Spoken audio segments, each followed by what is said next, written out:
DI साहब ने आपके मेडिकल स्टोर पर विजिट किया। उनके जाने के 3-4 दिन या 10-15 दिन के बाद आपके मेडिकल स्टोर पर एक डीआई साहब के ऑफिस से नोटिस आ जाता है। अब ये नोटिस आने पर अक्सर लोग घबरा जाते हैं। नोटिस आने के बाद हमें करना क्या है, आज की इस वीडियो में मैं इसी के बारे में इन डिटेल बात करने वाला हूँ। ये वीडियो उन सभी लोगों के लिए महत्वपूर्ण है जो अपना मेडिकल स्टोर खोलने वाले हैं या फिर ऑलरेडी एक मेडिकल स्टोर चला रहे हैं, क्योंकि ड्रग इंस्पेक्टर साहब कभी भी किसी के पास भी आ सकते हैं और इस प्रकार के नोटिस कभी भी किसी के पास भी आ सकते हैं। तो बहुत गौर से सुनिएगा, ये वीडियो हर एक मेडिकल स्टोर वाले के लिए बहुत ज्यादा महत्वपूर्ण होने वाली है। देखिए, नोटिस अगर आपके पास आता है तो पहली बात तो आपको घबराना बिल्कुल भी नहीं है, बिल्कुल काम कूल रहिए, क्योंकि ये कोई सजाए मौत का फरमान नहीं है, सिर्फ एक प्रकार का कारण बताओ नोटिस है और इसमें सिर्फ आपसे कारण पूछा गया। इसके लिए आपको 3 दिन का समय दिया गया है। अब होता क्या है कि जब डीआई साहब आपके शॉप पर आते हैं तो आपके शॉप से वो 3-4 दवाओं के सैंपल लेकर के जाते हैं इन्वेस्टिगेशन करते समय, या फिर कुछ चीजें वो आपसे मांगते हैं। जैसे मान लीजिए वो डीआई साहब पहुंचे आपके यहाँ तो उन्होंने आपसे कैश मेमो मांग लिया, या फिर शेड्यूल H1 का रजिस्टर मांग लिया, या फिर नारकोटिक का रजिस्टर मांग लिया, या फिर आपसे उन्होंने पूछ लिया कि आपके यहाँ ये बताओ जो एक्सपायर्ड जो दवाइयाँ होती है वो आप कहाँ रखते हो, जो उसका एक अलग से कॉलम होता है expired medicine not for sale, वो आपने कहाँ लेकर के चिपका रखा है। और बहुत सारे लोग इन सब चीजों में फंस जाया करते हैं। या फिर उन्होंने कहा कि यार आपके यहाँ पर डस्ट बहुत ज्यादा है, तो इन सब चीजों में अधिकांश मेडिकल स्टोर वाले फंस जाते हैं। और जब वो जाते हैं तो बाकायदा वो नोटिस लोड करके जाते हैं कि आपके यहाँ से मैंने ये सैंपल लिया था और इसका ये बैच नंबर था, आप इस दवा का मुझे बिल दिखाइए 3 दिन के अंदर अंदर। तो ये प्रोसेस होता है।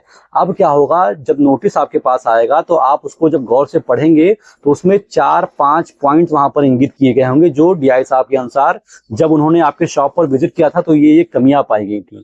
तो मान के चलिए कि डीआई साहब ने वहां पर इंगित किया कि जब मैं इनके मेडिकल स्टोर पर गया तो इनके यहाँ expired drug not for sale वाला टैग नहीं लगा था, इनके पास कोई अलग से कॉलम नहीं था जिसमें इन्होंने एक्सपायर्ड दवाइयां रखी हूँ। तो आपको उसके रिप्लाई में लिखना है कि सर जब आपने हमारे यहाँ विजिट किया था तो उस समय तो ये नहीं था, लेकिन अब जब आप चले गए तो मैंने इसमें सुधार कर लिया है और मैंने एक अलग से कॉलम बना लिया है, एक रैक बना लिया है और इस पे मैंने expired drug not for sale मैंने चिपका भी दिया है। तो आप ये जो कमी थी ये मैंने दूर कर दी है सर। इसके अलावा मान चलिए कि उन्होंने अगला जो उसमें लिखी है जो पॉइंट दिया है वो ये है कि ये दवाइयां थी, इसका आपने मुझे बिल दिखाइए। तो उन दवाओं का बिल आपको मैनेज करना पड़ेगा, अपने स्टॉकिस्ट से बिल मांगेंगे, वो आपको बिल फटाक से मिल जाएगा। बस ध्यान ये रखिएगा कि जो दवा डीआई साहब ले करके गए हैं सेम बैच नंबर होना चाहिए बिल है उसमें।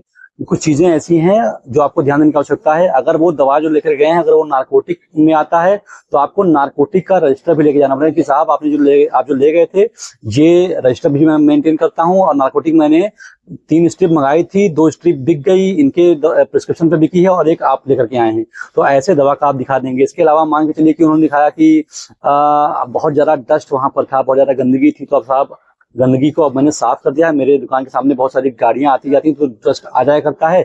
जब आपने इन्वेस्टिगेट किया था उस समय डस्ट थी, लेकिन अब हमने उसको सफाई की पूरी व्यवस्था कर दी है, अब कोई डस्ट यहाँ पर नहीं रहता है। मतलब जो चीजें वो कमी निकाल के गए हैं आपके शॉप पर, आपको उसका तोड़ वहां पर लिखित तौर पर प्रस्तुत कर देना है।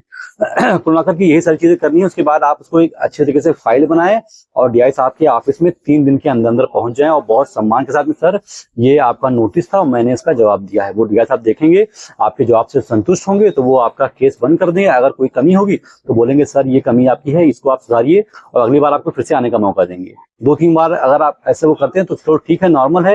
लेकिन अगर बार बार आपको दौड़ाते हैं तो कुछ इनके डीआई साहब भी जो होते हैं वो भी इंसान ही होते हैं, और इंसान 2 प्रकार के होते हैं, एक अच्छे होते हैं, एक हरामी होते हैं। तो अगर हरामी को इंसान मिल जाएगा तो फिर वो दिक्कत क्रिएट करेगा, उसके लिए आप कुछ नहीं कर सकते हैं। लेकिन जो अच्छा इंसान होगा वो अब जो प्रोटोकॉल है उसको उस पर चलेगा। तो आपको मेन काम करना क्या है, जो नियम कानून उसको फॉलो करना है और उस पर काम करना है। अगर कोई इंसान सामने वाला इंसान परेशान करने पर ही आ जाएगा, अगर उसका इंटेंशन घूस खाना ही होगा तो आप कुछ भी करोगे वो आपको बार बार परेशान करता चला जाएगा। तो अगर कोई घूसखोर इंसान होगा, अगर कोई भ्रष्ट इंसान होगा, अगर का शब्द का इस्तेमाल कर रहा हूं, अगर कोई भ्रष्ट इंसान होगा तो वो आपसे पैसे के चाहत में आपको बार बार परेशान करेगा। ऐसे स्थिति में आपको करना क्या है कि आपको अपने पर्स में से इतना के निकाल करके वहां पर अर्पित कर देना है और आपका काम क्लोज हो जाएगा। लेकिन मैं हमेशा कहता हूं कि कभी भी किसी को घूस मत दीजिए, अंत तक लड़िए और कोशिश कीजिए कि आपका जो काम हो वो एक नंबर का हो। आप जो कमियां बताई गई हैं आप उसको पूरा कीजिए, अगर यह बताते कि ये कमी और है तो आप उसको फिर से पूरा कीजिए, लेकिन किसी को घूस मत दीजिए। मैं इसके सख्त खिलाफ हूं, लेकिन अगर किसी का इंटेंशन ही यही होगा तो उसमें भी आप कुछ नहीं कर सकते हैं। आशा करता हूं कि जो बात मैं आपको समझाना चाहता था वो बात आप तक डायरेक्टली इनडायरेक्टली मैंने आप तक पहुंचा दी हो, और फिर भी आपको समझ में ना आया हो तो मुझे मेरा यह नंबर दिया है, आप इस पर कॉल करके मुझसे बात कर सकते हैं, क्योंकि मैं ऐसे ऑन एयर ऑन कैमरा बहुत सारी चीजें खोल करके बता नहीं सकता हूँ। फिलहाल अभी तक इस वीडियो में मेरे साथ इतने धैर्य से बने रहने के लिए आप सभी का बहुत बहुत शुक्रिया।